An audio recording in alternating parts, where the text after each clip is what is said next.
নমস্কার বন্ধুরা, আজকে আমি বানাচ্ছি কচুর তরকারি। এখানে আমি কচুগুলোকে ধুয়ে ছুলে কেটে নিয়েছি। 250 গ্রাম কচু আছে।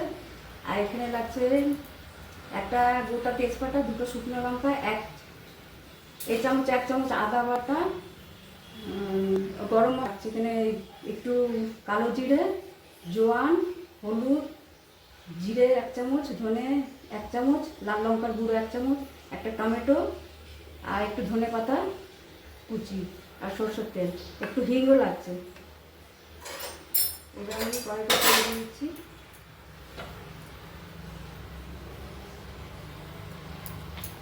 আমি জোয়ানটা দিয়ে দিচ্ছি, কালো জিরা দিয়ে দিচ্ছি,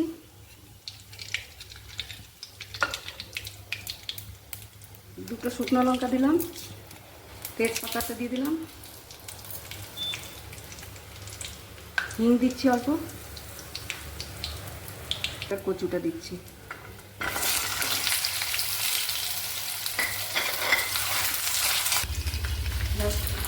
এর মধ্যে আমি স্বাদ মতো লবণ দিচ্ছি,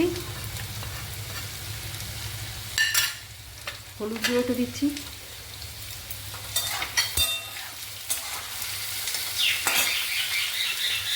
আদা বাটা দিচ্ছি, টমেটো কুচি দিচ্ছি। এটা সব গলে গেছে। এবার আমি এখানে এই গুঁড়ো মশলাগুলোতে একটু জল দিয়ে দিচ্ছি।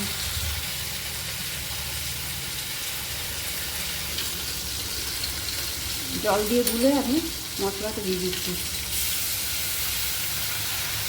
এই যে মশলাটাকে আমি 2-3 মিনিট ভাজলাম, ভাজা হয়ে গেছে।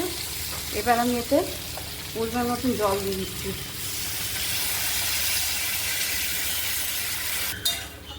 একটু চিনি দিয়ে দিলাম অল্প।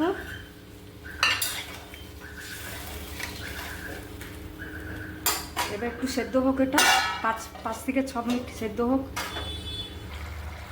এই যে বন্ধুরা, কচুর তরকারিটা আমার সেদ্ধ হয়ে গেছে। 8-10 মিনিট লাগলো এটা সেদ্ধ হতে। সেদ্ধ হয়ে গেছে। এবার এতে আমি গরম মশলাটা শিলে বেটে নিচ্ছি, এবার দিয়ে দিলাম।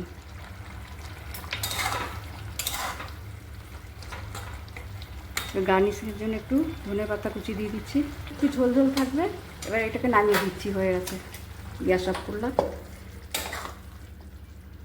গোপালের জন্য তুলে রাখছি। এটা আপনারা একবার হলো বানিয়ে খাবেন, খুবই স্বাদিষ্ট হয় খেতে।